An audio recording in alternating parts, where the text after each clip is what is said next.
Hari tu dah cakap pasal kenapa produk Apple mahal. Lepas tu Android pula. Tapi kali ni lain, kita nak cakap pasal beberapa dark truth ataupun sisi gelap tentang syarikat Apple.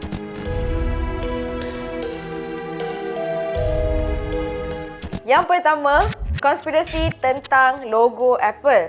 Okey, semua tahu logo syarikat ni adalah sebiji apple yang macam kena gigit dekat belah tepi tu kan. Dan ada yang timbulkan konspirasi kononnya di sebalik logo ni ia merupakan simbolik kepada kisah Adam dan Eve, yang mana ada satu insiden yang Adam telah gigit satu buah yang dilarang daripada syurga, apa semua itulah. So, apa dark side daripada simbolik ni, kononnya macam Apple seolah-olah menggambarkan nafsu Adam ni sama dengan nafsu pelanggan-pelanggan yang sering nak beli produk daripada Apple.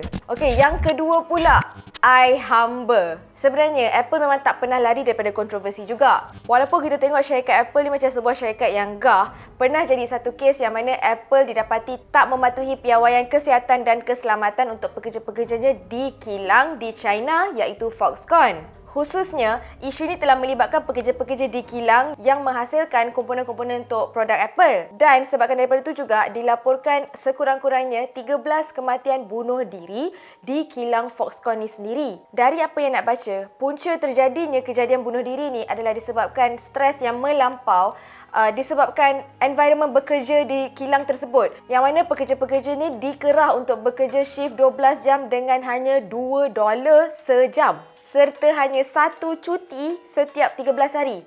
Maksudnya setiap 2 minggu dapat satu cuti. So sebulan dapat 2 kali cuti je. Bukan takat tu je, dekat dalam kamp asrama dia pun memang terlampau ramai staff sampaikan sesak dalam tu, serta semua pekerja ni memang ada pengawasan 24 jam. So pekerja-pekerja dekat kilang ni memang dikawal ketat lah oleh syarikat Apple ni sendiri. Sisi gelap tentang Apple yang ketiga pula adalah Apple elak pembayaran cukai. Menurut pelbagai laporan, Apple telah tubuhkan syarikat-syarikat luar pesisir iaitu offshore untuk elak pembayaran cukai. Sebab kenapa dia pilih offshore? Kawasan-kawasan yang dipilih ni adalah kawasan yang mana peraturan di situ tidak mewajibkan pembayaran cukai. Dan kalau korang nak tahu, pada tahun 2013, Jawatan Kuasa Senat Eropah mengatakan Apple elak membayar hampir 44 bilion US dollar cukai dalam tempoh 4 tahun. Dan taktik elak cukai daripada Apple ni berjaya buat Apple kumpul sebanyak 165 bilion US dollar dalam bentuk tunai dan juga security. Yang keempat, siapa tak kenal Steve Jobs? Pengasas Apple iaitu Steve Jobs adalah seorang yang tak bertimbang rasa. Memang tak dapat nak nafikan bahawa Steve Jobs ni dah berjaya cipta antara inovasi yang terhebat pada zaman sekarang lah. Macam iPhone, iPod, MacBook dan sebagainya.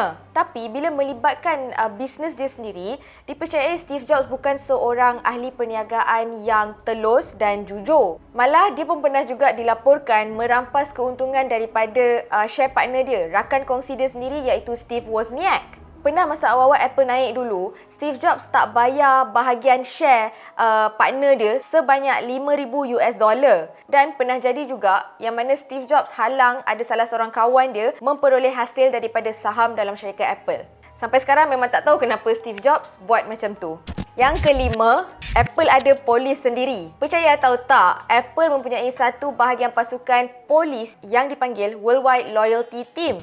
Dikatakan pasukan polis ini ditubuhkan untuk melindungi segala rahsia Apple dan menghalang apa-apa kebocoran daripada spy-spy corporate. Dan bukan setakat takut rahsia dia bocor ke spy-spy lain, tapi Apple pun guna juga polis dia ni untuk kontrol staff-staff dia daripada leak apa-apa produk yang diorang tengah hasilkan lah. Dan kalau korang nak tahu, setiap pekerja dekat kilang Apple akan diwajibkan untuk serahkan segala handphone diorang supaya tak ada berlaku kebocoran tentang rahsia produk yang tengah diorang hasilkan. Ada satu saksi ni pernah nampak kumpulan Worldwide Loyalty Team ni menyamar sebagai polis San Francisco untuk pergi serbu satu rumah ni yang dipercayai ada prototype iPhone. Dahsyat juga kalau Apple ni betul-betul ada loyalty team untuk lindung segala rahsia dia. Seterusnya, Apple buang sisa toksik ke alam sekitar. Yang ni sebenarnya tak adalah mengejutkan sebab kita selalu nampak laporan tentang kilang-kilang besar yang membuang segala sisa toksik ke dalam sungai ataupun laut kan. Sama juga Apple, ada persatuan pencinta alam sekitar dekat China, dia melaporkan kilang Foxconn Apple di China tu telah membuang sisa kimia diorang ke dalam sungai Han Putang dan Hang Chuangjing sekurang-kurangnya 2 kali sehari. Okay, kilang diorang bukan kecil tau. Untuk buang toksik ke dalam sungai 2 kali sehari tu banyak sebenarnya. Dan of course, kesan daripada pembuangan toksik ni boleh mengancam kesihatan orang awam dan juga kawasan sekeliling. Kalau korang tak percaya, korang boleh try cari news ni yang terjadi pada tahun 2011. Bukan setakat buang toksik, pernah juga ada laporan yang mengatakan Apple menggunakan produk yang boleh menyebabkan kanser. Apa yang sedia dekat sini adalah kesan daripada penggunaan kimia dalam kilang pembuatan Apple di China telah menyebabkan sekurang-kurangnya 13 orang pekerja dia dekat situ hidap kanser darah pada tahun 2010.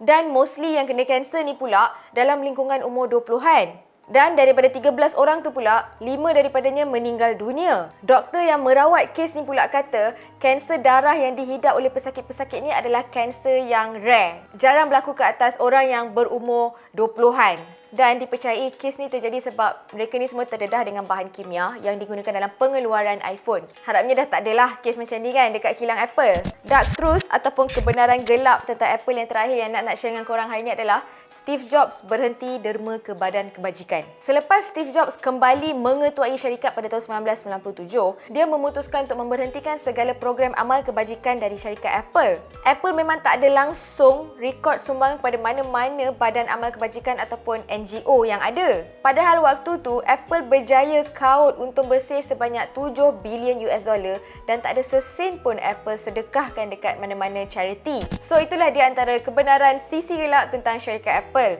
Lepas apa nak cerita tentang Steve Jobs dan juga apa yang Apple dah buat dengan staff-staff diorang, apa pendapat korang?